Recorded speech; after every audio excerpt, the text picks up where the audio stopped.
아직도 끝나지 않았습니다. 이 전쟁은 누군가는 이미 끝난 일이라고 말합니다. 정권이 바뀌었고 시간이 흘렀고 사람들의 관심도 다른 곳으로 옮겨갔다고 말합니다. 하지만 국회 국정조사가 시작되자 묻혀있던 장면들이 다시 올라오기 시작했습니다. 수원지검, 서울중앙지검 구치감, 녹취록, 출입기록, 2박 3일, 그리고 한 사람의 이름, 이재명. 이제 질문은 단순해졌습니다. 검찰은 범죄를 수사한 것인가? 아니면 처음부터 이재명 대표이라는 결론을 정해놓고 그 결론에 맞는 진술과 사건을 쌓아 올린 것인가? 민주당은 이 사건을 막연한 야당 탄압이라고 설명하지 않습니다. 더 직접적으로 말합니다. 이재명 대표 죽이기. 정청래 대표는 4월 13일 중간보고에서 조작 기소를 국가폭력이라고 규정했고, 한병도 원내대표, 민주당 의원들도 정치검찰 조작 기소의 정점에 윤석열이 있다고 주장했습니다. 민주당이 보는 그림은 이렇습니다. 쌍방울 대북 송금, 대장동, 위례, 백현동, 서로 다른 사건처럼 보이지만 결국 끝은 하나였다는 겁니다. 이재명 한 사람을 정치적으로 무너뜨리는 것,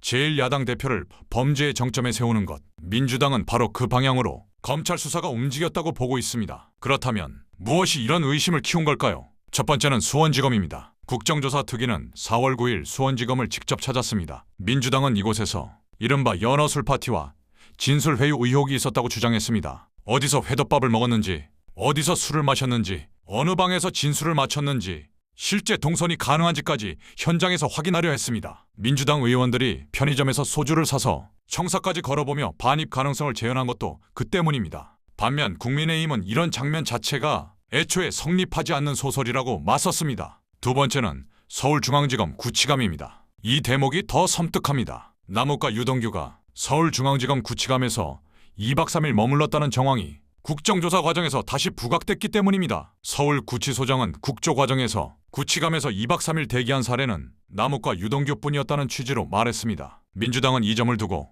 이례적인 인권 침해이자 압박 수사 정황이라고 주장했습니다. 현장 묘사에 따르면 그 공간은 생활시설이 아니라 임시 대기 공간에 가까웠고 벽은 하얗고 안에는 휴지 하나뿐이었다는 말까지 나왔습니다. MBC 보도로는 남욱은 2022년 9월 16일 자정까지 조사를 받은 뒤에도 서울구치소로 돌아가지 못했고 근무일지에는 검사가 구치감 대기를 요청했다는 내용이 적힌 것으로 전해졌습니다. 다음날 아침부터 밤까지 조사가 이어졌고 그날 밤도 다시 구치감 대기 요청이 있었다고 보도됐습니다. 남욱은 체포영장 시한 48시간이 지난 뒤에야 다시 구치소로 돌아갔습니다. 여기서 민주당이 던지는 질문은 거칠지만 분명합니다. 왜 하필 그 사람이었는가? 왜 하필 그렇게까지 했는가? 왜 임시 대기 공간에서 2박 3일이었는가? 왜 그렇게 심야 조사가 이어졌는가? 그리고 왜 그 진술은 결국 이재명 대표를 향하는 방향으로 흘러갔는가? 실제로 MBC는 남욱이 구치감 48시간 뒤에도 석방 직전까지 심야 조사를 14차례 받았고 마지막 심야 조사 다음 날 이재명 대표의 최측근들에게 돈이 건네졌다고 법정에서 진술했다고 보도했습니다. 나중에 남욱은 그 진술을 뒤집으며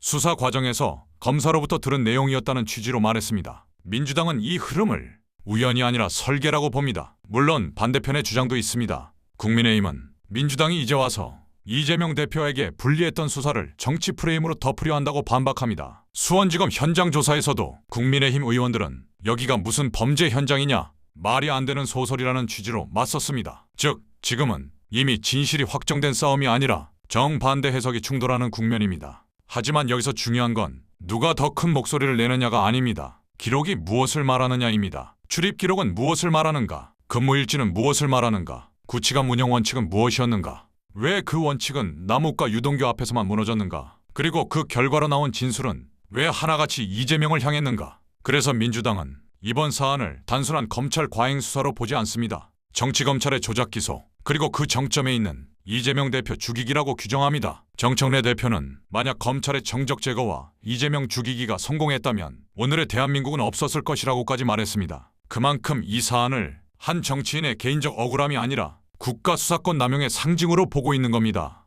지금부터 이어질 청문회도 그 흐름을 보여줍니다. 쌍방울 대북 송금, 대장동 위례 김용 관련 의혹, 그리고 종합청문회까지 민주당은 이 각각의 사건을 따로 떼어보지 않습니다. 처음부터 끝까지 하나의 정치적 목표를 향해 움직인 수사 흐름으로 보고 있습니다. 결국 이 국정조사가 던지는 질문은 하나입니다. 검찰은 진실을 찾았는가? 아니면 이재명 대표를 겨냥한 진술을 만들었는가? 수사는 범죄를 향했는가? 아니면 목표를 먼저 정한 뒤 사실을 그 방향으로 끌어다 맞췄는가? 모든 것이 법적으로 확정됐다고 지금 이 자리에서 말할 수는 없습니다. 하지만 이것만은 분명합니다. 남욱과 유동규의 2박 3일 구치관 문제, 수원지검 회유 의혹, 녹취록과 출입기록, 심야 조사와 진술 변화. 이제 이 문제는 그냥 지나갈 수 있는 수준을 이미 넘었습니다. 이 싸움은 단지 한 정치인의 명예를 둘러싼 싸움이 아닙니다. 대한민국에서 검찰이 어디까지 할 수 있었는지, 어디까지 해도 된다고 믿었는지, 그리고 그 칼끝이 정말 법을 향한 것이었는지 아니면 이재명 한 사람을 향한 것이었는지를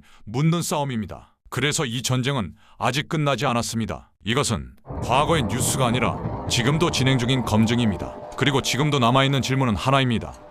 이 수사는 정말 끝난 것인가? 아니면 아직도 이재명을 향하고 있는가?